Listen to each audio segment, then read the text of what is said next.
रोहित बडवे वेदवाणी या आपल्या YouTube चॅनलला सबस्क्राइब करा, लाईक करा आणि शेअर करा।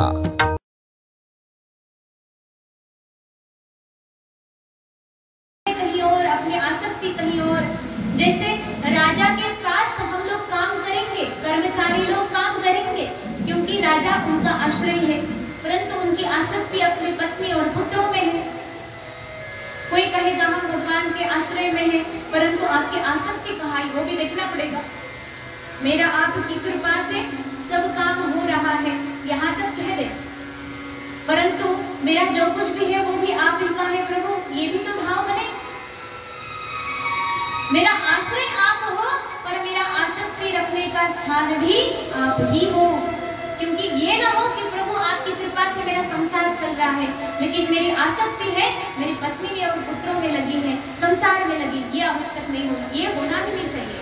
फिर कहते हैं कि वो मेरी आसक्ति और मेरा जो भाव है, मेरा सर्वस्व भगवान श्री शिव ही हो, ऐसा वर मांग कर देवी सती अपने आप को, अपने शरीर को क्या करती है, योगाग्नि के द्वारा वही उसी स्थान पर भस्म कर देती है, बिल्कुल नष्ट कर देती है अपने उस शरीर को, जिस शरीर को दक्ष से पाया था।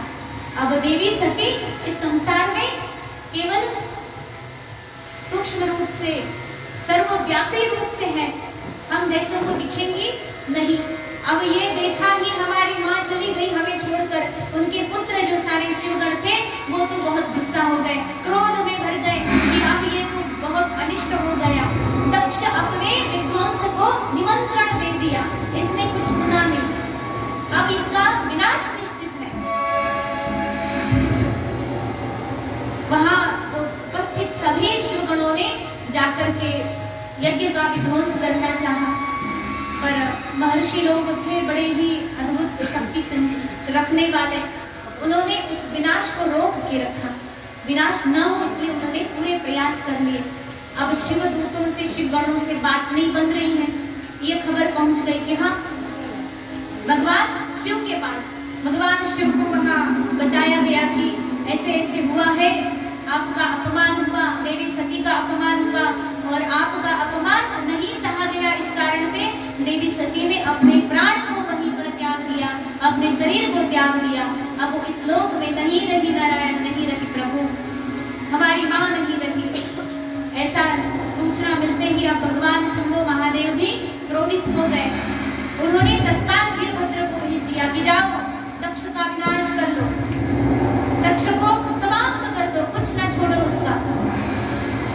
ऐसा कह करके वीरभद्र को भेजा, वीरभद्र चला गया दक्ष यज्ञ में और दक्ष यज्ञ का पूरी तरह से विध्वंस कर दिया, सब विध्वंस कर दिया, छिन्न छत्र कर दिया। बिल्कुल ऐसी अवस्था हो गई कि अब क्या करें, दक्ष भी क्रोधित हो गए हैं, उन्होंने भी सब मिलके शस्त्रास्त्र उठा लिए, वीरभद्र के सामने गए, लेकिन वीरभद्र अभी वहां दक्ष यज्ञ का विध्वंस तो कर पाए लेकिन दक्ष का विध्वंस करने में समर्थ नहीं है। उन्होंने तत्काल शंभो महादेव का स्मरण किया कि प्रभु अब आप ही को यहाँ पर उपस्थित होना पड़ेगा। ऐसी प्रार्थना करते ही भगवान शंभो महादेव भी वहां पर प्रकट हो गए, अत्यंत क्रोध में आकर के यहाँ पर भगवान बिल्कुल तांडव कर रहे कि यहाँ सब विध्वंस कर दो, कुछ ना बचाओ, क्योंकि रुद्र देवता विध्वंस के लिए बड़े प्रसिद्ध है। उन्होंने अब तक तो क्षमा कर दिया था, आशुतोष भगवान शिव उन्होंने अपनी पत्नी देवी सती को यहाँ पर बिल्कुल नहीं पाया है, बहुत क्रोध में आकर के भगवान शंभो महादेव ने उसी समय उस दक्ष का क्या किया, शिरच्छेद कर दिया। बिल्कुल अब ये सारी बातें शिरच्छेद ही करना है तो आसानी से भी बता सकते हैं, ये तो उसमें बहुत बड़ा नाटक भी हो जाता है। खैर यहाँ पे भगवान शिव ने दक्ष को बिल्कुल शिरच्छेद करके धड़ बचा है। अब इसका क्या होगा, वहां पे महारानी जो है वीरिणी वो अत्यंत कातर हो गई, प्रभु मेरे तो ये स्वामी है, मेरे नाथ है, आपकी पत्नी गई है परंतु अब मेरे तो नाथ ही गए, स्वामी गए, अत्यंत विभल हो गई, कातर हो गई कि प्रभु इनको जीवित कर दे। भगवान शंभो महादेव सुन नहीं रहे हैं क्योंकि वो अपने भाव में बिल्कुल अब आवेश में आ चुके हैं, तांडव ही कर रहे हैं प्रभु, उनका शिव तांडव तो बड़ा प्रसिद्ध है। वो तांडव क्या है? भगवान कहते हैं नृत्य बजाते हैं, वो नृत्य करते हैं और डमरू बजाते हैं ना। नृत्यावसाने नटराज राजो ननाद ढुक्काम नम पंचवारम। बिल्कुल डमरू बजा बजा कर भगवान नृत्य कर रहे हैं उस तांडव को। जटाटवी गलज्जल प्रवाह पावितस्थले गलेवलम्ब्य लम्बिता भुजङ्गतुङ्गमालिका। जटाटवी गलज्जल प्रवाह पावितस्थले गलेवलम्ब्य लम्बिता भुजङ्गतुङ्गमालिका। निकारचण्डताण्डवं करोतु नः शिवः शिवं। चकारचण्डताण्डवं करोतु नः शिवः शिवं। जटाकटाः सम्भ्रमं भ्रमन्निलिम्पनिर्झरि विलोलवीचिवल्लरी विराजमानमूर्धनि। लगद्धगद्धगज्ज्वल ललाटपट्टपावके किशोरचन्द्रशेखरे प्रतिप्रतीक्षणं मम। किशोरचन्द्रशेखरे प्रतिप्रतीक्षणं मम। धराधरेन्द्रनन्दिनि विलासबन्धुबन्धुर सुरद्रिगन्तसन्तति प्रमोदमानमानसे। कृपाकटाक्षधोरिणि निरुद्धदुर्धरापदि क्वचित् दिगम्बरे मनो विनोदमेतुमस्तुनि। जटाटवे गलज्जल प्रवाह पावितस्थले गलेवलम्ब्य लम्बिता भुजङ्गतुङ्गमालिका। डमड्डमड्डमड्डम नीलानमड्डमर्वयं चकारचण्डताण्डवं करोतु नः शिवः शिवं। चकारचण्डताण्डवं करोतु नः शिवः शिवं। चकारचण्डताण्डवं करोतु नः शिवः शिवम्। अत्यंत रुद्र भैरव यहाँ पर उपस्थित होकर के उन्होंने दक्ष के यज्ञ के साथ साथ दक्ष का भी विध्वंस है। ऐसी अवस्था में महारानी प्रार्थना करती है, भगवान के श्री चरण में साष्टांग दंडवत प्रणिपात करके लोटांगन कर रही है कि प्रभु बचा लीजिए, क्योंकि ये प्रजापति है, इनका होना आवश्यक है। ब्रह्मा की सृष्टि में अद्वितीय कार्य कर चुके हैं, प्रभु इन्हें जीवित कर दे, आपकी बड़ी कृपा होगी, इन्हें तुरंत वहां ले आइए। भगवान कह रहे ठीक है। अब भगवान शिव जैसे क्रोधित हो जाते तुरंत शांत भी हो गए, तुरंत प्रसन्न भी हो जाते हैं। प्रसन्न हो गए प्रभु और कहते हैं कि ठीक है देवी, आप इतना विनय कर रही है, अनुनय कर रही है, तो अब मैं इन्हें जीवित कर दिए करता हूँ, परंतु अब वैसा इनका सिर नहीं रहेगा, क्योंकि ये जीवन भर बकरे की तरह बह बह कर रहे थे अपने आप को, क्योंकि अहंकार के मन में चूर व्यक्ति बकरे की तरह बह बह की अपेक्षा और कर ही क्या सकता है। बकरे का क्यों वहां पे मुंह लगा लिया? इसका कारण है, जैसे व्यवहार में भी देखो बकरे होते हैं, आपने देखा होगा, उसे क्या कहते हैं संस्कृत में अज अथवा अजा। आप बकरे ही कहेंगे ना, जो भी हो भाषा में आप समझ लेना। तो वो बकरे की जो पूंछ होती है वो कैसी होती है? इतनी सी, बहुत छोटी होती है ना। वो पूंछ क्या काम की है? इतनी सी पूंछ देकर के बकरे का भगवान ने अपमान ही कर दिया। मानो कोई बहुत बड़ा पापी हो, शायद उसी जन्म को प्राप्त हो, वो पूंछ ऐसे बकरे हिलाएं तो वो ना मक्खियां उठेगी और ना ही लज्जा वो बचा पाएगा। दोनों काम नहीं। गाय की पूंछ कैसी लंबी होती है, बिल्कुल चरणों तक बढ़ती जाती है वो, और ऐसे पूंछ घुमाए गौ माता तो उनके शरीर में लगी धूल मल सब निकल भी जाता है और मक्खियां भी उड़ जाती हैं, लज्जा भी रक्षण होता है। परंतु ये बकरे की पूंछ है किसी काम की। हमारा जीवन भी ना कई बार ऐसे होता है, उस बकरे की पूंछ की तरह। ना ही हम भगवान की भक्ति कर पाते हैं, ना ही ढंग का संसार बचा पाते हैं, कोई काम की नहीं रह जाते। ऐसे लोग यहाँ आके केवल भूभार हो जाते हैं, धरती पर बोझ बन के रहते हैं।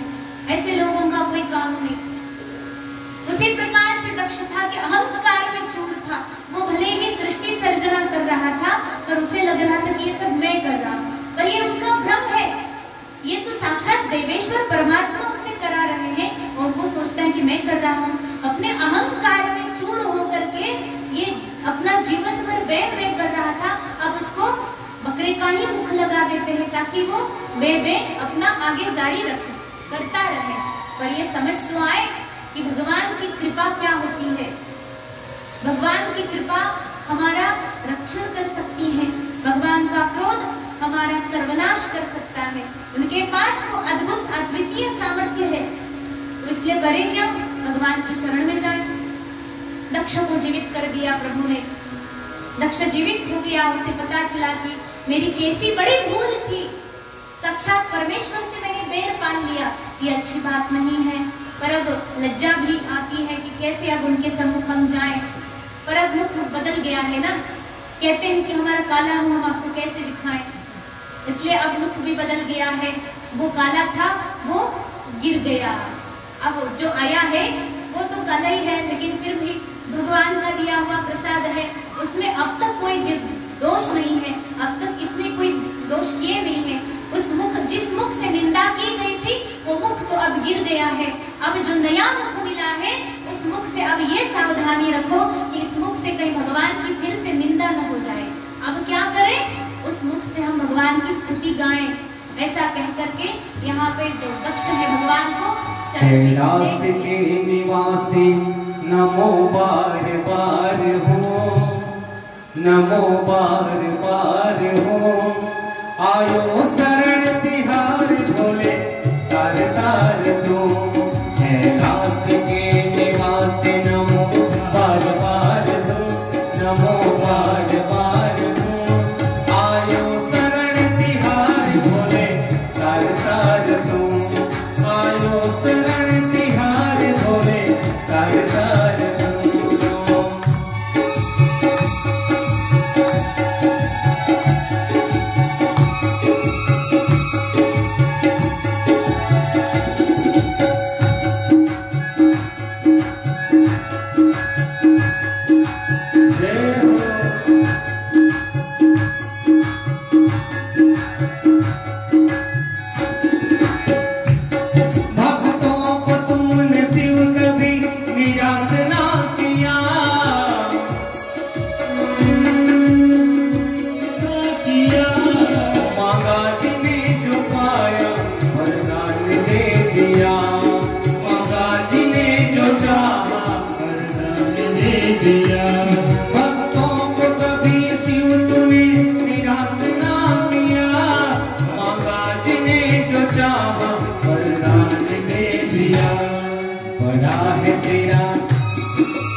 बड़ा दतार तो आयो शरण तिहार भोले तार तार तो।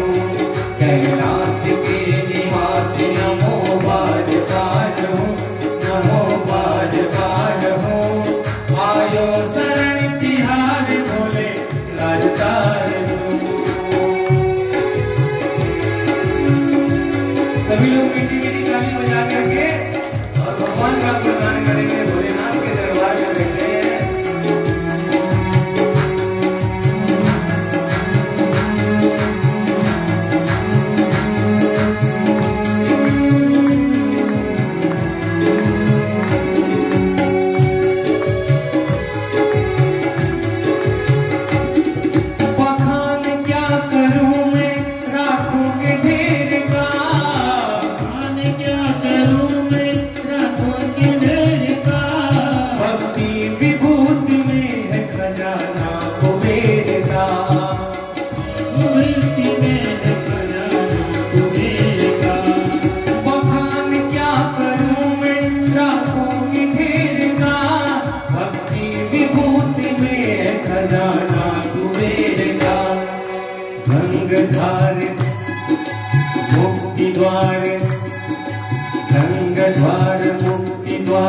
ओमकार दो, ओमकार दो। आयो शरण तिहारी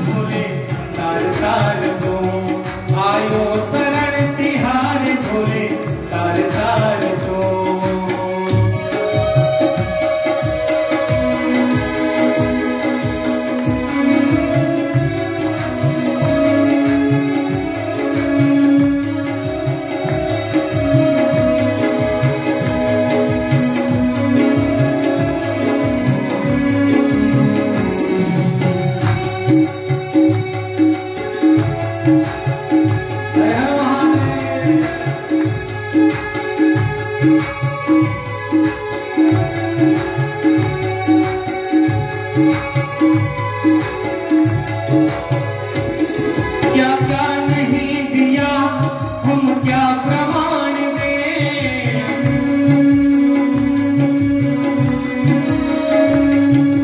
बस गए त्रिलोक शंभु तेरे दान से।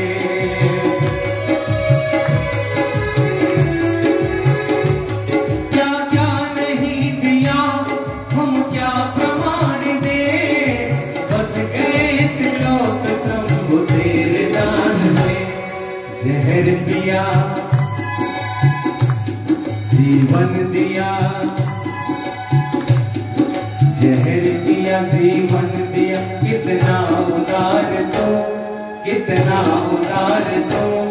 आयो शरण तिहार बोले तार तार दो, कैलाश के निवासी नमो बार बार हो, नमो बार बार हो।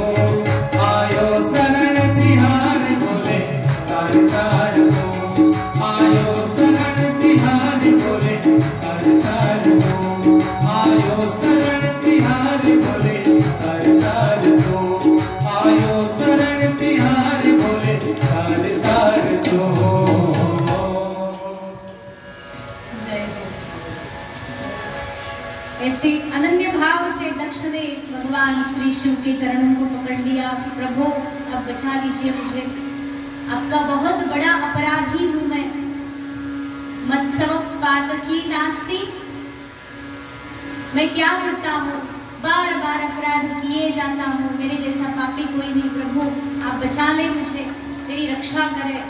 मेरी रक्षा का अर्थ क्या होता है? जीवन दान देना ये रक्षा नहीं होती। जीवन बचा लेना ये रक्षा तो और बात है, जीवन रहते रक्षा कर लेना ये बहुत बड़ी बात है। जीवन रहते हम पथभ्रष्ट ना हो, हम गलत रास्ते पे ना चले जाएं, अच्छे रास्ते पर आए, ये वास्तविक हमारी रक्षा है। क्योंकि अगर हम पथभ्रष्ट हो गए, हमारा रास्ता चूक गया, तो उस जीवन का मतलब ही क्या है? उससे तो मर जाना बेहतर है। अगर रास्ता भटक गए हैं तो उससे तो अच्छा है कि हम मर जाएं। पर जीवन मिला है तो उसमें रक्षा इस बात की हो, जीवन की रक्षा तो हो न हो, वो तो मरना तो है ही एक दिन, चाहे जितना भी अपने प्राणों को बचा के रखो, एक दिन तो जाना है ही। परंतु इसमें हमारी जो धर्म है, हमारे भीतर हमारी जो संस्कृति है, वैदिक सनातन संस्कृति के अनुसार हमें मिले हुए जो संस्कार है, कहीं ये क्षीण ना हो, कहीं इनसे हम भटक न जाए, इसको बचाए रखना, इसकी रक्षा करना वास्तविक रक्षा है। दक्ष कहते हैं कि प्रभु आगे से ऐसी कोई बात नहीं होगी, आपकी कृपा बनी रहे नाथ, हम आपके श्री चरणों के दास हैं। ऐसा कहने के बाद भगवान उन्हें क्षमा कर देते हैं। चलिए अब जो हुआ सो हुआ, अब आगे से तो आप नहीं करेंगे ऐसा, ठीक है कोई बात नहीं। परंतु देखो दक्ष, तुम्हारे इस आचरण में अब देवी सती तो चली गई है, उनका क्या? उनके लिए तुम्हारे हृदय में कोई प्रेम है या नहीं? पुत्री चली गई, जिसे इस ऐसी पुत्री प्राप्त होने के लिए दक्ष ने सहस्रों वर्षों तक तपस्या की थी, भगवान से वो वरदान प्राप्त किया था, देवी माँ को प्रसन्न किया और कहा कि भगवती आप मेरे घर में मेरी पुत्री के रूप में जन्म ले, अवतार ले। ऐसी पुत्री जिसके लिए तुमने इतनी तपस्या की, वो ऐसी ही चली गई, तुमने इतना बड़ा अनादर किया है। दक्ष अत्यंत दुखी है, पर अब कर भी क्या सकते हैं, जो बीत गया उसके लिए पश्चाताप भी बचता है। ऐसी अवस्था यहाँ है। अब कहते हैं कि क्या हुआ फिर? भगवान शिव तो चले गए, कैलाश धाम में जाकर के समाधि में तल्लीन हो गए। बिल्कुल भगवान शिव, अब उन्हें तो कोई लेना देना नहीं है, बस अपने चिंतन में लगे हैं। पर देवी सती का क्या हुआ? वो अब शरीर तो त्याग गई है, अब आगे इनका क्या? फिर कहते हैं कि जैसे सती देवी ने वरदान मांगा था कि मैं मरूं, लेकिन अब इसके बाद मेरा जो जन्म होगा उसमें भगवान श्री शिव के चरणों में मेरा अनुराग रहे, ये वरदान मिला था, तो ये वरदान निरर्थक तो नहीं जाएगा।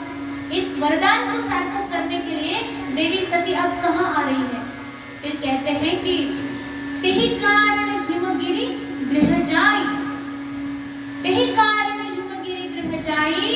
जनमी पार्वती तनु पाई।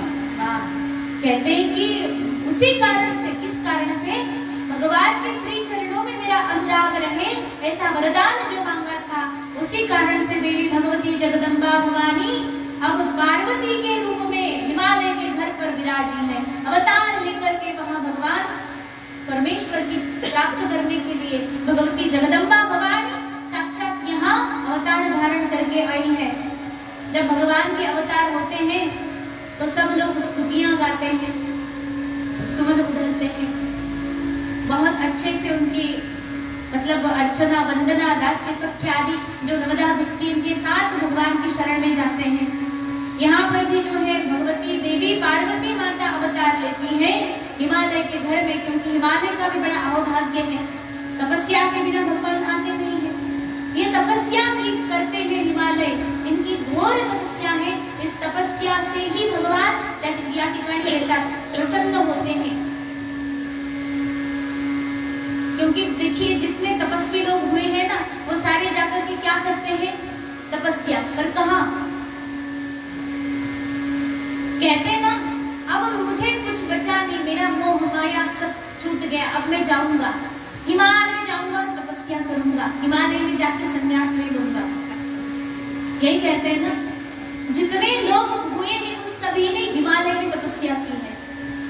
यहाँ तक रावण, कुंभकर्ण आदि जो राक्षस दैत्य हुए, उन्होंने भी हिमालय में तपस्या की है। वही हिमालय है जो साक्षात तपस्थली अर्थात तपस्या का रूप है। तपस्या है, साक्षात तप की मूर्ति है हिमालय। उस हिमालय की जो तपस्या है, अविचल भाव से एक ही स्थान पर डटे रहा है। उस हिमालय के घर में माता पार्वती, शैलजा, उमा अवतार लेती हैं और उनके अवतार के साथ ही यहाँ पर देवताएं आते हैं और उनकी बहुत दिव्य दिव्य स्तुतियां गाते हैं। यदि आप कृपा करें तो कोई देवी का कोई यदि भजन आप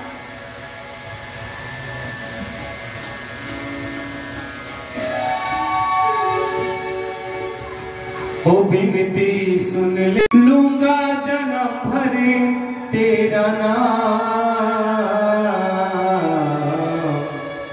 पहली बार तेरे मंदिर में आया हो हे माँ। ओ विनती सुन ले, ओ विनती सुन ले, लूंगा जन्म भर तेरा नाम, पहली बार तेरे मंदिर में आया हो हे माँ। ओ विनती सुन ले, ओ विनती सुन ले, लूंगा जन्म भर तेरा नाम, पहली बार तेरे मंदिर में आया हो हे माँ।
एक रखेगा।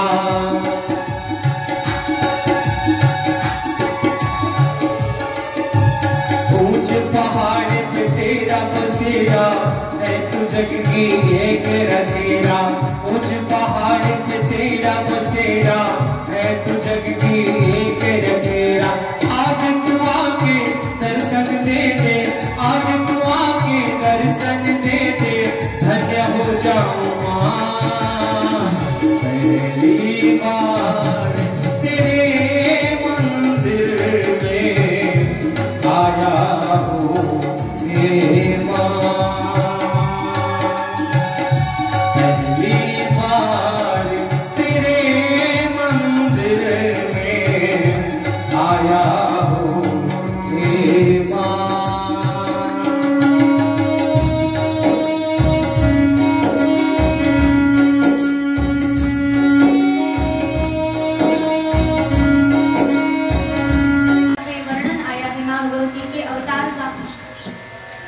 शिव महापुराण में भी और अन्य जितने ग्रंथ आए हैं सभी के भीतर बहुत दिव्य दिव्य यहाँ पे वर्णन किया है। तथापि हम अपनी कथा में आगे बढ़ जाते हैं। 2 ही दिन बचे हैं, उन 2 दिन में क्या क्या हम कहेंगे और आगे। तो ये बात है कि जब माता के घर में पधारी है, जैसे ही श्री नारद जी में आए कि माँ भगवती हमारी माँ पधारी है, चलो उनका दर्शन कर लेते हैं। उनको अच्छा लगे पहुंच ही जाते हैं। तो नारद जी पहुंचे वहां हिमराज के घर। हिमालय में यथाउचित माँ भगवती के पिता जो है उन्होंने अपने माता दोनों को यहाँ पे बुला लिया और साथ ही में श्री नारद जी का पाद्य अर्घ्य आचमन सहित अत्यंत व्यवस्थित सुचारू रूप से स्वागत सत्कार किया, सम्मान किया। ऐसी स्थिति में नारद जी बड़े प्रसन्न हैं कि माँ भगवती का दर्शन हो रहा है। बड़ी सुंदर और दिव्य माँ प्रतिमा साक्षात विराजी है। आनंद की तो कोई सीमा ही नहीं, इतना आनंद कि अब वो कहीं समा नहीं पा रहा है। आप लोग शांति से सुने तो हम भी प्रसन्नता से श्रवण कथा कह सकते हैं। थोड़ा विक्षेप हो गया तो कहने में भी बहुत विक्षेप आ जाता है। अब यथास्थान बैठिएगा, कथा बहुत कम समय में समाप्त होने को है, विश्राम लेने को है, इसलिए शांति से बैठे रहें। श्री नारद जी बड़े प्रसन्न हैं, देवी भगवती की मन ही मन स्तुति कर रहे हैं। मन ही मन कर रहे हैं क्योंकि अब तेजी से करेंगे तो इनका जो खेल है वो समाप्त हो जाएगा। यहाँ देवी पुत्री के रूप में आई है, अगर देवी के रूप में ही आ जाए तो हिमालय उन्हें पुत्री की तरह नहीं रखेगा, देवी की तरह रखेगा। लेकिन ये लीला में करना क्या चाहती है, इनकी पुत्री बने रहना चाहती है। तो नारद जी मन ही मन देवी की स्तुति गा रहे हैं। देवी भगवती सुन रही है, प्रसन्नता है। इसके बाद होता है कि जब हमारे घर में कोई महात्मा पधारते हैं, आवश्यक है कि अपने पुत्रों को, बच्चों को, छोटे छोटे नन्हे मुन्ने गोपाल बालों को उनके सामने लाएं। महात्मा जी आए हैं तो दर्शन करो बेटा, पाँव छू बेटा।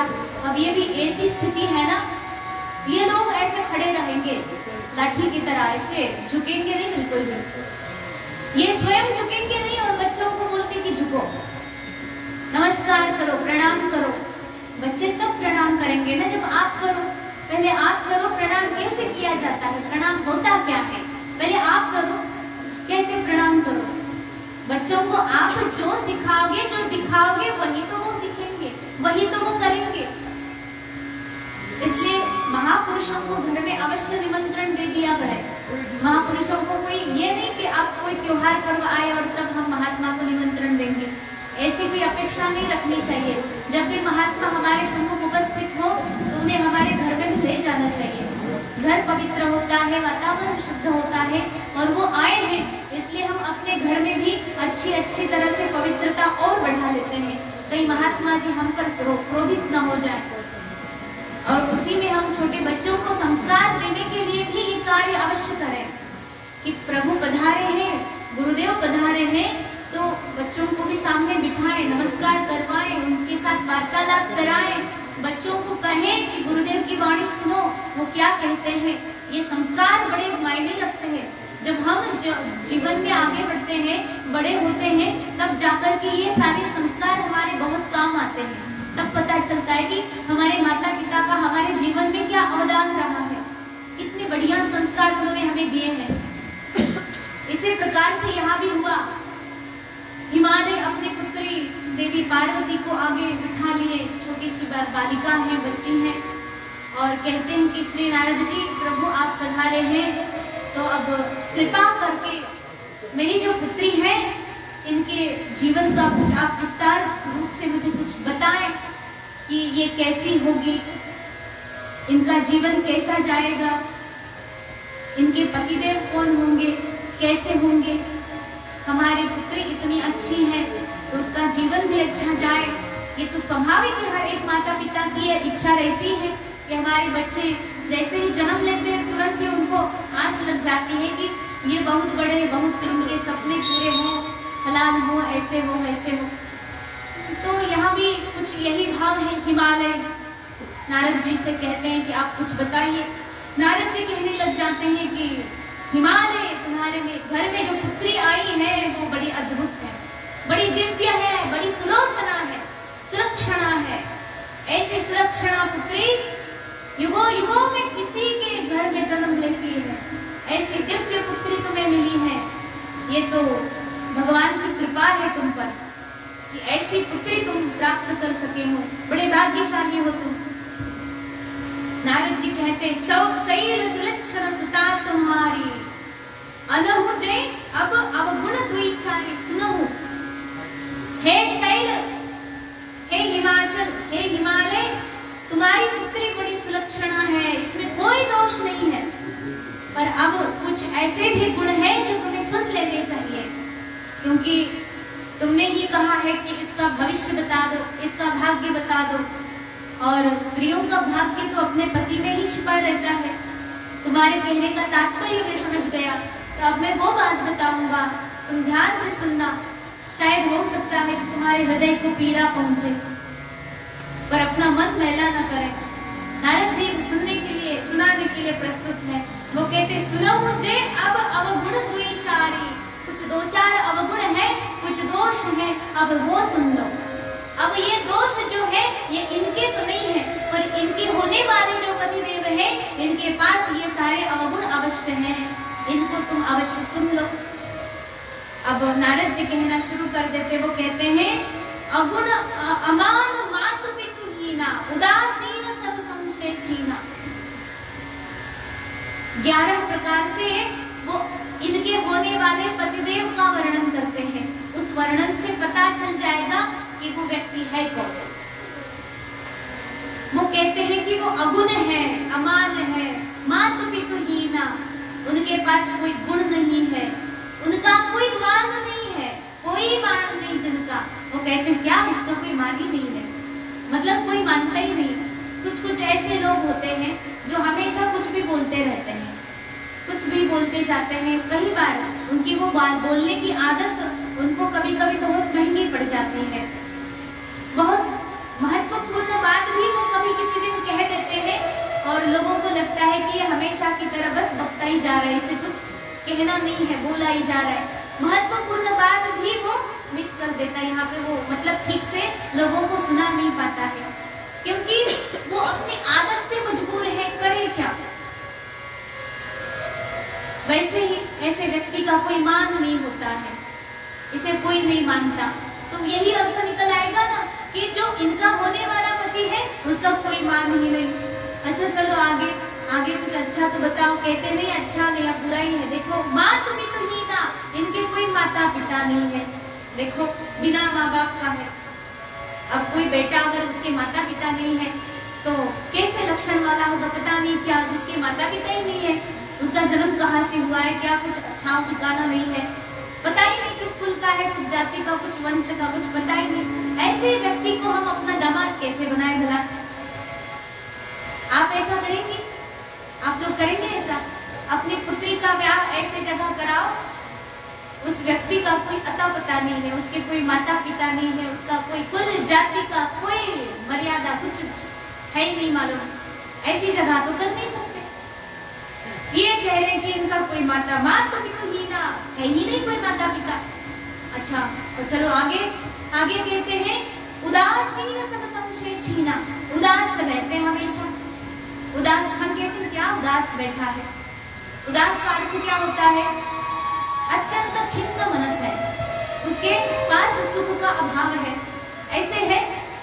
उदासीन सब संशय छीना, उसके पास कोई संशय भी बचा नहीं है किसी बात के लिए, ऐसे उदासीन संशय से रहित इस प्रकार है वो। और बताते और कैसा है उसका स्वरूप, कहते हैं जो कि जटिल अकाम मन नगन अमंगल भेष। हाँ हाँ हाँ, अब तो कोई बात ही हुई, इतना क्यों कम था जो आगे बढ़ गए आप, इतना कुछ बोल दिया। अरे रे कितना दुख हुआ। ऐसे दामाद होंगे हमारे जो योगी है, योगी है। योगी लोग प्रायः तो स्मशान में रहा करते हैं। फिर कहते जटिल है, जटाधारी है, जटा शीश पे जटा है, अद्भुत वेश है भाई इनका। फिर अकाम मन, इनके मन में कोई कामना नहीं है, काम ही नहीं बचा, काम को जीत लिया इन्होंने, काम नहीं बचा, ऐसे व्यक्ति है वो। अच्छा फिर नग्न है, वाह वाह वाह, अब तो यही सुनने का बचा था बस, इतना सब सुन लिया। अब कह रहे वो नग्न है, नग्न यानी वस्त्र नहीं पहनते, विवस्त्र रहते प्रभु। ओहो कैसी अवस्था, कपड़े नहीं पहनते, ऐसे दामाद कौन करेगा भला? हमारी कन्या कुंवारी रह जाए कोई फर्क नहीं पड़ता, कुंवारी रखे हम उनको जीवन भर, ब्याह न करें, ऐसी जगह हम अपने कन्या को नहीं दे सकते वहां, ये कोई का बात हुई बड़ी? नहीं नहीं नहीं। उदासीन सब संशय छीना, जो कि जटिल अकाम मन नग्न अमंगल वेश, ऐसे है वो। नग्न तो रहते ही रहते वो, ऊपर से अमंगल वेश, अमंगल यानी कोई मंगल नहीं हो उसमें, यही अर्थ निकल आएगा। ऐसे नग्न अमंगल वेशधारी है वो, इनके पतिदेव होने वाले किसके? माँ भगवती जगदम्बा भवानी पार्वती के। वाह वाह वाह। फिर असस्वामी यही कहाँ मिलेंगी? वही हस्त सिरे। अब ये मैं नहीं कह रहा हूँ, तुम बुरा मान लो या ना मान लो, मुझे कोई फर्क नहीं पड़ेगा। इनके हस्त रेखा साफ साफ बता रही है कि इनके पतिदेव ऐसे ही होंगे। वाह वाह वाह। माँ पार्वती मन ही मन सुनकर अत्यंत प्रसन्न है, मैं जिस वर को मांग कर अपना देह त्याग कर यहाँ आई हूँ, वही पतिदेव मुझे मिलने वाले हैं। आहा, खुश हो गई, प्रसन्न है माँ भगवती। इनके प्रसन्नता का कोई ठिकाना नहीं, लेकिन उल्टा उनके माता पिता दुखी है। माँ तो रोने लग गई कि ये कैसे हुआ, मैं अपने बेटी का ब्याह नहीं कराऊंगी, अब चाहे जो भी हो। अब कहते नारद जी की वाणी कभी मिथ्या नहीं हो सकती, चाहे चंद्रमा के भीतर से शीतल किरणों की बजाय अग्नि टपक जाए, अग्नि निकल आए, परंतु नारद जी के मुख से असत्य वाणी कभी नहीं निकल सकती, ये संभव नहीं है। अब क्या करें, बड़े दुखी है, दुखी है। लेकिन पार्वती माँ प्रसन्न है, ये क्यों? यहाँ पे बड़ा अद्भुत रहस्य है। अब हमारे पास कम समय है, लेकिन आप शांति से सुने। हम 7 बजे से पहले आपको छोड़ने वाले नहीं हैं। हम 4 बजे से नहीं या 4:15 बजे से प्रारंभ हुआ है, तो 3 घंटे तो कथा चलनी चाहिए, बिल्कुल चलनी चाहिए। चले ना, चलने दे। आप सब सहमत हैं? बिल्कुल सहमत हैं। देखिए आप तो अच्छे से बैठे हैं कुर्सी पे, हम लोग मांडी मोड़ के बैठे हैं, तो हमारे बारे में आपको सोचना चाहिए। तो यहाँ ऐसी अद्भुत कथा है। महाराज कहते हैं कि अगुण क्या है? अगुण जिसका कोई गुण ही नहीं हो। अरे हम तो सोचते हैं कि हमारे जो दामाद हो बड़े गुणवान हो, गुणशाली हो, क्योंकि शास्त्र कहता है कन्या वरेते रूपम माता वित्तम पिता श्रुतम बांधवा कुलमिच्छन्ति विष्टान्नम पितरे जनाः। कन्या जब अपने पति को वरण करती है तो देखती है कि वो रूपवान हो, अच्छा खासा दिखता हो, क्योंकि उनको लगता है कि जब हम सखियों में जाए तो बड़ा अच्छा लगेगा, इसके पति वाह वाह ऐसे दिखते हैं, उनको मान चाहिए ना। तो कन्या को चाहिए कि वो उनके पति अच्छे दिखे, परंतु माता कहती है माता वित्तम, माता कहती है दामाद चाहे जैसा दिखे पर उसके पास बड़ा धन हो, बढ़िया सा कमा रहा हो, बढ़िया सब हो, घरदार बढ़िया अच्छा हो, खेती बाड़ी हो, नौकरी हो। आजकल तो माताएं न जाने क्या क्या डिमांड कर बैठती हैं। ऊपर से ये भी कहती हैं कि वो उसके माता पिता नहीं हो, माता पिता से अलग रह रहे हो, तो अच्छा है कि हमारी बेटी वहां दे दी जाए। कैसी दुर्बुद्धि है ये कि आपके घर में भी जो बहू आएंगे ना, वो भी यही डिमांड करेगी कि सास घर में ना हो, ससुर भी ना हो, खाली पतिदेव को अकेले रखेंगे। तब पता चल जाएगा जब नन्हे मुन्ने बाल गोपाल घर में आएंगे ना, ये तो परेशान हो जाएगी संभाल संभाल के, काश सासू माँ साथ में होती, फिर ले आएंगे। ये बड़ी अद्भुत कहानी है कलियुग की। खैर हमें क्या करना है, यहाँ क्या है, कन्या वरेते रूपम माता वित्तम पिता श्रुतम। लेकिन पिता जो है कन्या के, वो सोचते हैं कि हमारा जो दामाद है दिमाग से बड़ा अच्छा हो, बड़ा अच्छा सोचने वाला हो, बहुत श्रुत हो, अच्छे से उसने पढ़ा लिखा हो, तो ऐसे को हम कन्या दे सकते हैं। लेकिन बंधु लोग जो है, पारिवारिक जन इतर जो होते हैं, तो वो क्या सोचते हैं कि हमारी जो कन्या जहाँ जाए जो अच्छा कुल हो, बांधवा कुल इच्छन्ति, अच्छे कुल में जाए। अच्छा बाकी लोग और विवाह में उपस्थित होने वाले जो और लोग होते हैं ना, मिष्टान्न मितरे जना, उन्हें और कोई लेना देना नहीं है। म्हणतात ना नवरदेव कसा दिसला तरी चालेल, काय फरक पड़ता है। होने वाला जो दामाद है वो जैसा भी दिखे, उसके पास धनहीन है, धन भले ही ना हो कोई फर्क नहीं, कुलहीन हो कोई फर्क नहीं पड़ता, पर भोजन अच्छा होना चाहिए। शादी ब्याह में जो जाए सब लोग, उनको मिष्टान्न बढ़िया बढ़िया खिलाया जाना चाहिए। अगर वो नहीं हुआ तो कहते क्या शादी रचाई, शादी अच्छी हुई है, वहाँ मिष्टान्न अच्छा लगे तो वाह वाह वाह, क्या विवाह किया, विवाह हो तो ऐसे देखो कैसे, वाह वाह वाह, ऐसे होता है हमारे संसार में। तो यहाँ जो स्थिति है, माता कहती है कि अब ये सब बड़ी अद्भुत स्थिति है, हम तो चाहते हैं कि हमारे दामाद अच्छे हो, पर ये तो बढ़िया ऐसे कुछ भी वर्णन कर दिए रहे, अब अच्छा नहीं है, हम अपनी कन्या को ब्याह नहीं करेंगे, बड़ी अद्भुत स्थिति है। पर अगुण कहा गया है, गुणवान हर एक को चाहिए होता है, लेकिन भगवान यहाँ नारद जी अगुण कह रहे हैं, तो माँ जो पार्वती है उसका अर्थ ले रही है। अगुण का अर्थ है जिसके पास कोई गुण ना हो, ये नहीं, जबकि वो अर्थ ये कह रही है कि जो तीनों गुणों के अतीत है, ऐसे स्वामी मुझे मिल रहे हैं। तीनों गुण कौन से हैं? सत्य, रज और तम। ये तीनों गुण ही हैं जो पूरे संसार को रचा रखे हैं, भ्रमित कर रखे हैं। हमारे शरीर में जो तीन दोष होते हैं ना, कफ वात पित्त, तीनों होते हैं। जब ये समान मात्रा में हो तब शरीर स्वस्थ रहता है। अगर कभी इसमें कम ज्यादा हो गया, कभी पित्त बढ़ गया, कभी कफ बढ़ गया, कभी वात बढ़ गया, तो ऐसे में शरीर अत्यंत कष्ट में हो जाता है, वहाँ बहुत पीड़ा हो जाती है। ऐसे ही ये तीन गुण है, सत रज तम, ये साम्य अवस्था में हो तब सही, लेकिन ये साम्य अवस्था में रहते कहाँ है? किसी का सत्व बड़ा, किसी का रज बड़ा, किसी का तम बड़ा। ऐसी अवस्था में ये संसार पूरा खेल रहा है इसी के साथ। सत्व में भी व्यक्ति है तब भी वो माया से बचा हुआ नहीं है। सात्विक व्यक्ति भी गुणातीत नहीं कह सकते हैं। गुणातीत सोचते कहते, गुणातीत होना ये बहुत बड़ी गति है, परम गति है। जो अगुण कहा गया है यही है जो कि सबको गुण प्रदान, गुणातीत लक्षण देने वाला है, गुणातीत स्थिति को प्रदान करने वाले वो प्रभु हैं, इसलिए वो अगुण है। फिर गुणातीत है वो, ये इसका अत्यंत दिव्य भाव है। इस भाव को स्मरण करके माता पार्वती प्रसन्न है। अमान, अब इसका क्या मान? मान यानी प्रमाण। ये शास्त्र की थोड़ी अद्भुत भाषा है, थोड़ा समझिए आप इसे। मान यानी प्रमाण, प्रमाण यानी कोई ऐसी वस्तु जो प्रमेय हो। प्रमेय यानी जिसे प्रमाणों के द्वारा जाना जा सकता है, ऐसी वस्तु प्रमेय है। प्रमाण यानी चक्षुरादि, हमारी इंद्रियां। हमारी इंद्रिय क्या क्या देख सकती है, क्या क्या अनुभव कर सकती है? जो हमारी इंद्रिय है वो उतना ही अनुभव करेंगी जो उसकी कक्षा में है। आपकी आंखें यहाँ तक देख सकती हैं, इसके पीछे क्या हो रहा है आपको पता है? नहीं। आपके कान यहीं तक का सुन पा रहे हैं, उधर क्या सुनाई दे रहा है, क्या हो रहा है, कुछ पता है? नहीं।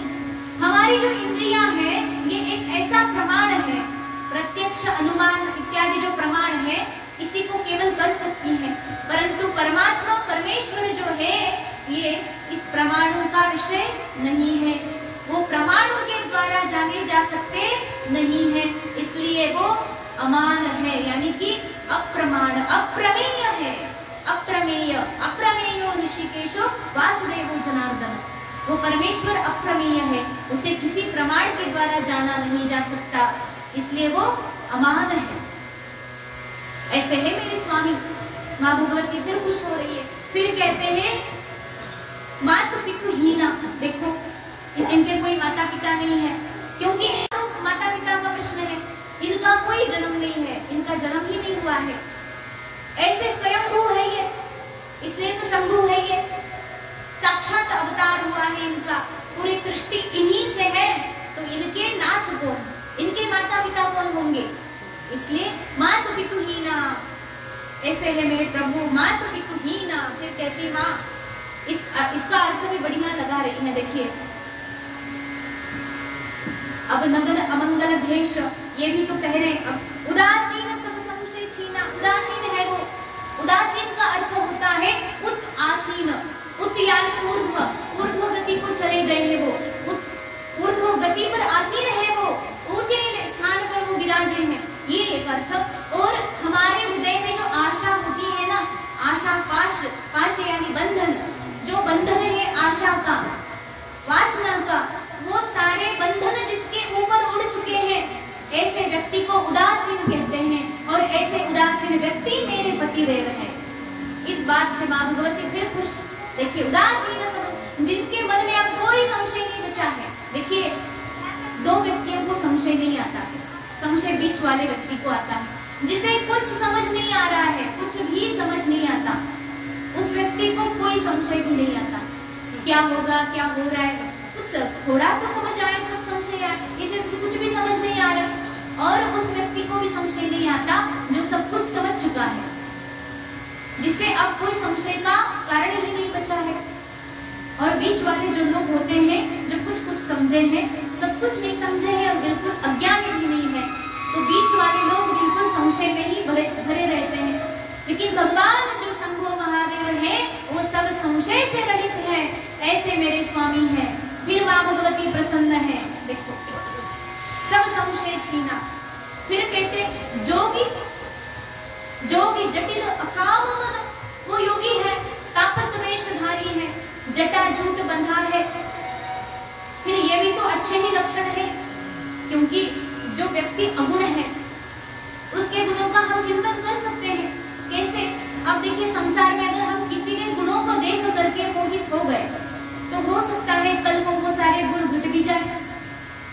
आज कोई व्यक्ति बहुत ही अच्छे नृत्य कर रहा है या फिर बहुत अच्छा कुछ कर रहा है, उस गुण को देख करके हम प्रभावित हो गए, कल को हो सकता है उसका पैर टूट गया, वो नृत्य नहीं कर पा रहा है, अब उसके प्रति हमारी जो आसक्ति है वो कम हो गई, क्योंकि उसके पास जो गुण था अब बचा नहीं। कोई बहुत बढ़िया गा रहा है, लेकिन ईश्वर ना करे ऐसा, पर अगर हो गया गला खराब, क्या करेंगे? गा नहीं पा रहे, प्रभावित हुए थे उसके गाने से, लेकिन अब वो गा नहीं पा रहे, तो क्या? प्रेम कम हो गया, आसक्ति घट गई। ये सारे संसार के ही नियम है, संसार में होने वाली बातें हैं। लेकिन अब बताइए, जिस व्यक्ति के निर्गुण होने पर जो प्रभावित हो, वो प्रेम कभी कम होगा? उसके पास गुण नहीं है, इसलिए हम प्रेम करते हैं। ऐसे व्यक्ति हमारे शंभु महादेव ऐसे प्रभुनाथ हैं, जिनके पास गुण नहीं है, इसलिए हम गुणासक्ति उनमें कर रहे हैं, ताकि गुण घटने का तो कोई बात ही नहीं। जिसमें कोई गुण ही नहीं हो तो गुण घटने की संभावना कहाँ? इसलिए उनके पास हमारी आसक्ति है, उसे गुणासक्ति कहते हैं। फिर अमान, जिन्हें कोई मान ही नहीं, क्योंकि रूप होता है व्यक्ति का, जो बहुत कहते हैं ना बड़ी बढ़िया पर्सनालिटी है, तो उस व्यक्ति का मान होता है। तो ऐसी मान होने वाली जो बात है, इनके पास कोई पर्सनालिटी नहीं है, कोई रूप है ही नहीं, तो ऐसे रूप रहित व्यक्ति को हम प्रेम करते हैं। तो रूप घट जाने का कोई, क्योंकि रूप घट गया तो प्रेम घट गया, यहाँ रूप नहीं है इसलिए प्रेम कर रहे हैं, ये रूपासक्ति। अब कभी रूप घटेगा भी नहीं, क्योंकि है ही नहीं, तो घटेगा कहां से? फिर कहते हैं मातु पितु हीना, ऐसे अनाथ व्यक्ति, इनके पास भी हम आसक्ति रखते हैं, कि क्योंकि जो व्यक्ति स्वयं साक्षात स्वयंभू अवतार हुआ है, ऐसे व्यक्ति का स्मरण करना चाहिए हमें। इसलिए ऐसे स्मरणीय व्यक्ति के प्रति हम स्मरणासक्ति भगवान के प्रति आसक्ति रखनी है तो ऐसे रखें। और ये देखा जाए तो आसक्ति रखने का स्थान भगवान ही है। व्यर्थ में हम इधर उधर आसक्ति रखा करते हैं। एक महात्मा कहते हैं ना, ये आसक्ति शब्द है, उसको थोड़ा सा तोड़ो। आ इधर रखो और शक्ति उधर। आसक्ति है तो जा क्यों नहीं सकती? वो आसक्ति ऐसी शब्द, वो आ तो सकती है फिर जा भी सकती, इसलिए इसको निकाल दो। संसार की आसक्ति को निकाल दो और भगवान के श्री चरणों में उस आसक्ति को समर्पित कर दो। फिर कहते हैं अच्छा उदासीन है ऐसे व्यक्ति को क्या करें? हम पूजा करें। जिसके आस सब उड़ गई है ऐसे व्यक्ति की पूजा करें। इसलिए पूजा न होने से उसकी पूजा शक्ति बोलते हैं। फिर कहते हैं संशय रहित है, इसलिए उस व्यक्ति को हम उनके दास हो जाने चाहिए, इसको बोलते हैं दास्या शक्ति। फिर कहते योगी, योगी वैश्य है, उनका तापस है। वो जो व्यक्ति योगी है उनको हम सखा बना ले अपना, क्योंकि योगी लोग बड़े काम आ जाते हैं कभी भी। क्योंकि कहते हैं ना हमारा मित्र हमेशा काम आए। जब हम बीमार भी पड़े तो लेकिन वो बीमार नहीं पड़े कभी, क्योंकि हमको हमारे काम आए। अभी योगी हो तो बीमार नहीं पड़ेगा, ये तो बहुत साधारण कारण है। लेकिन ऐसे बहुत सारे कारण हैं जिसको देख करके ये कहें कि हम ऐसे योगी को हमारा मित्र बनाए, हमारा सखा बनाए, तो वहाँ सख्या शक्ति हो। तो भगवान शंभु महादेव योगी है, ऐसे व्यक्ति ऐसे को हम क्या करें? हमारा सखा बनाए, उन्हें उनके प्रति हम सख्या शक्ति रखें। फिर कहते हैं कि जटिल है, जटाधारी है, ऐसे व्यक्ति को हम अपना वात्सल्य भाव प्रदान करें, वात्सल्य शक्ति रखें। फिर कहते अकाम मन, जो अकाम हो चुका है, कामनाओं से ऊपर उठ चुका है, ऐसे कामना रहित व्यक्ति के प्रति हम कामा शक्ति रखें, क्योंकि हमारी कामनाओं को वही पूर्ण कर सकता है जो कामनाओं से ऊपर उठ चुका है। इसलिए कहते हैं कि यह कामा शक्ति है। फिर अमंगल, जो नगन है, जो दिगंबर है। अगर नगन का अर्थ है कि उन्होंने वस्त्र नहीं पहने हैं, इसका अर्थ उन्हें वस्त्र पहनने की आवश्यकता नहीं है। वो इतने व्यापक हैं, इतने बड़े हैं कि उनके लिए कौन सा टेलर वस्त्र पहना है भाई? जो अब देखिए नाप कई लोगों के रेडीमेड कपड़े के मिलते नहीं है। बाजार में जाओ ना, कई लोग इतने ज्यादा मोटे होते हैं कि उनके नाप का कोई कपड़ा उपलब्ध नहीं होता है। फिर उनको स्पेशली सिलाना पड़ता है। कपड़ा खरीद के लाओ और टेलर को देख करके अपना नाप दो, वो भी कभी कभी चुक जाता है। तो अब एक ऐसे मोटे व्यक्ति की अवस्था है। देखिए भगवान तो सर्वव्यापक है, पूरे सृष्टि में ऐसी एक जगह बताइए जहाँ भगवान नहीं हो। तो ऐसे इतने बड़े भगवान को कैसे वस्त्र पहनाए? इसलिए जो चारों आठों दसों दिशाएं हैं, वो दिशाएं ही उनका वस्त्र है। इसलिए दिक् अंबर यस्य अस्ति सः दिगंबर। तो ऐसे दिगंबर भगवान परमेश्वर क्या है? हमारे पतिदेव हैं। फिर माँ भगवती प्रसन्न, उनके श्री चरणों में आत्मस्वरूप का तल्लीन कर देना चाहिए, अपने आप को समर्पित कर देना चाहिए। ये आत्मनिवेदन है, आत्मनिवेदन की आसक्ति भगवान के चरणों में समर्पित कर देनी चाहिए, ये भाव है। फिर अमंगल है। अमंगल क्या है? अब ये बड़ी अच्छी भाव है। यहाँ पे देखिए अनाथ जो है ना, वहाँ कहा गया था जिसके माता पिता नहीं, अर्थात अनाथ है वो। अनाथ कौन होता है? जिसके नाथ नहीं, वो अनाथ है। यहाँ कह रहे हैं कि जो समस्त संसार का नाथ है, वो भगवान परमेश्वर अनाथ कैसे हो सकता है? जो सबका नाथ है इसलिए वो अनाथ है। जिसका कोई नाथ नहीं, जो सबका नाथ है, वो परमेश्वर परमात्मा मेरे पति है। वैसे यहाँ कह रहे अमंगल नास्ति यस्मात् मंगलः यः सः अमंगलः। जो अमंगल है वो अमंगल नहीं, जिसके पास मंगल नहीं वो अमंगल है, ये अर्थ नहीं लेना है। जबकि इसका अर्थ ये होता है, ये समास है संस्कृत के, कि जिससे अधिक और कोई मंगल है ही नहीं, वो अमंगल है। जिससे अधिक और कुछ मंगल हो ही नहीं सकता इस संसार में, वो अमंगल है। तो ऐसे अमंगल प्रभु, इनके श्री चरणों में हमें तन्मय होना चाहिए, तदाकार हो जाना चाहिए। ऐसे के श्री चरणों में हमें तन्मयासक्ति रखनी चाहिए। ये है आसक्ति का एक और प्रकार। फिर कहते अमंगल वेश। फिर अस स्वामी, ऐसे स्वामी का विरह हो गया मुझे। इतने दिव्य गुणों से भरे हुए, इतने अद्भुत अविनाशी स्वयं हूँ भगवान परमेश्वर जगदम्बर हूँ, ऐसे विश्वेश्वर की मैं अर्धांगिनी हूँ और ऐसे नाथ का मुझे आज विरह सहना पड़ रहा है, क्योंकि देवी सती वहीं से तो विरह झेल रही है भगवान का, जो कि अर्धांगिनी है। उनके सिवाय ना शिव है, ना शिव के सिवाय शक्ति है। शक्ति और शिव दोनों अभेद है, फिर भी यहाँ लीला में अलग अलग दिखाई दे रहे। देवी सती कहती है कि विरह हो गया, ऐसी विरहा शक्ति भी मेरी उनके ही श्री चरणों में है। अस स्वामी कहाँ मिलेंगे, ऐसे स्वामी बताओ तो मुझे कहाँ मिलेंगे। संसार में ढूंढो, ढूंढते फिरो, कब तक मिलेंगे, ऐसे नाथ कहाँ मिलेंगे। तो ऐसे नाथ एक ही है, बताया नहीं, वो नाम नहीं बताया नारद जी ने, लेकिन ये सारे के सारे लक्षण घटित एक ही जगह होते हैं। दुनिया भर ढूंढो, ऐसा व्यक्ति नहीं मिलेगा, पर ऐसे सारे लक्षण मिल जाते हैं भगवान श्री शंभो महादेव में। भगवान भोले को कैसे मनाऊं रे, मेरा भोला न माना, मेरा भोला न माने।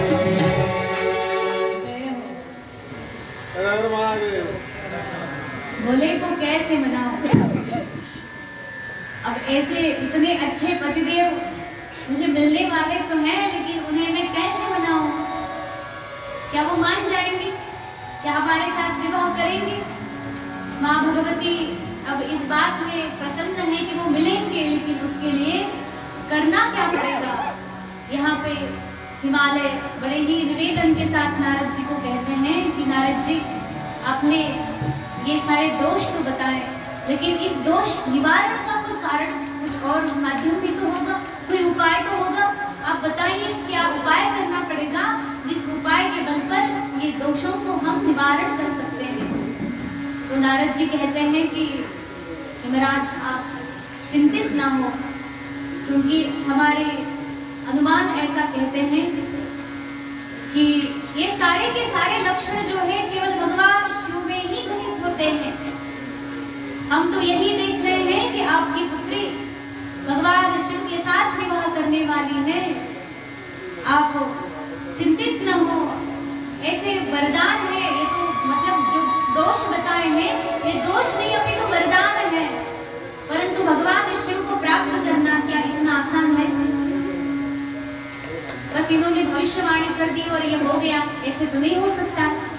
भगवान शिव को प्राप्त करना है तो तपस्या करनी पड़ेगी, क्योंकि तपस्या करने से सर्वस्व मिल जाता है, सब कुछ हो सकता है।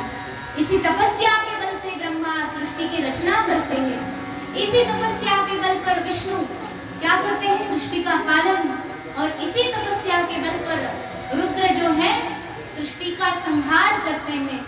इसी तपस्या के बल पर जो शेषनाग है वो इस पृथ्वी को अपने शीश पर धारण करने में सक्षम हुए हैं। तो तपस्या तो जीवन में होनी चाहिए। जीवन तपोमय हो, भोगमय नहीं। भोग प्रधान जीव जो है, जो भोग प्रधान शरीर अथवा भोग प्रधान पूरा जीवन व्यर्थ में ही चला जाता है। तपस्या आवश्यक है। अभी कह रहे कि हमारी पुत्री इतनी सुकुमारी है, राजा की बेटी क्या ऐसी होगी, इतनी सुकुमारी सुकोमल, इतनी प्रसन्नामना कोमल, कमल से भी कोमल जिनके श्री चरण हैं, जिन्होंने आज तक बाहर कदम नहीं रखे हैं, ऐसी पुत्री हमारी अब तपस्या कैसे करेगी, पर्वतों को वनों को कैसे जाएगी, ये तो संभव नहीं है। परंतु यहाँ नारद जी कहते हैं कि शिव को प्राप्त करना है तो तपस्या एक अवश्यंभावी प्रयत्न है। अगर वो ना करे तो फिर ये हो नहीं सकता है। शिव को प्राप्त करने के लिए तपस्या करनी पड़ेगी। आप अपनी पुत्री को तपस्या के लिए भेज दें। ऐसा सुनने के बाद सभी ने अपने हृदय को इस बात से स्वीकार कर लिया, सहमत कर लिया कि अब ठीक है, नारद जी की वाणी को हमें सुन लेना चाहिए।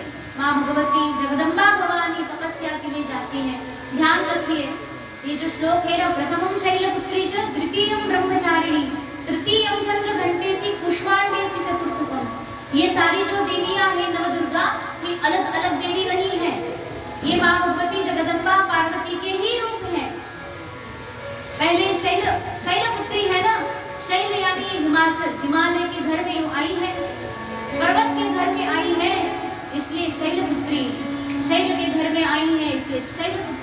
अब तपस्या के लिए जा रही है माँ भगवती, तो ब्रह्मचारिणी का वेश बनाती है। हाथ में कमंडलू है, एक हाथ में कमल का पुष्प है, जपमालाएं साथ में रख के तपस्या के लिए श्वेत वस्त्र धारण करके माँ भगवती जगदम्बा वन को चली है। पर्वत पे जाकर बैठने वाली है माँ भगवती, यही है माँ ब्रह्मचारिणी। तो आगे इनके रूप तो आएंगे ही। अभी माँ ब्रह्मचारिणी जो तपस्या के लिए जा रही है, तपस्या के लिए गई, घनघोर तपस्या की है माँ भगवती ने। देखिए वो तो साक्षात अर्धांगिनी माँ पराम्बा है। शिव को प्राप्त करने के लिए इनको इतने ज्यादा तप करने पड़ रहे हैं। हमारी तो क्या अवस्था, निरंतर चिंतन में लगे हैं भगवान शिव, श्री चरण उनके हृदय में है, हाथ में जप की माला है और निरंतर अश्रुपात हो रहा है कि प्रभु मुझे स्वीकार करें आप। इस भाव के साथ माँ भगवती प्रार्थना करते हुए सहस्रों वर्षों तक केवल कंद मूल और फल को खा करके तपस्या कर रही है। इसके बाद कह रहे हैं कि उन्होंने फिर इसको भी त्याग दिया, कंदमूल फल को त्याग दिया और 100 वर्षों तक फिर उन्होंने तपस्या की। जो पेड़ पर जो पत्ते हैं सूख कर नीचे गिर जाते हैं, तो उन सूखे हुए पत्तों को इकट्ठा करके माँ भगवती उसी को अपना आहार बना करके पान सेवन कर रही है। सूखे बेल के पत्ते खा करके 100 वर्ष तक उन्होंने ये तपस्या की। अब फिर भी भगवान शिव नहीं आ रहे हैं, तो अब क्या करें? उन्होंने वो बेल के पत्र खाना भी छोड़ दिया। अब इनका नाम अपर्णा कहलाया। जो पत्ते थे पर्ण खाना खा रहे थे, अब पर्ण भी छोड़ दिया, अपर्णा हो गई है माँ भगवती। तो अब केवल वायु भक्षण कर रही है, वायु को यानी कि सांस ले रही है और उसी में भगवान शिव की और सहस्रों वर्षों तक तपस्या कर रही है। अब भी भगवान नहीं आ रहे हैं। अब उन्होंने अपने प्राण को भी अवरुद्ध कर लिया।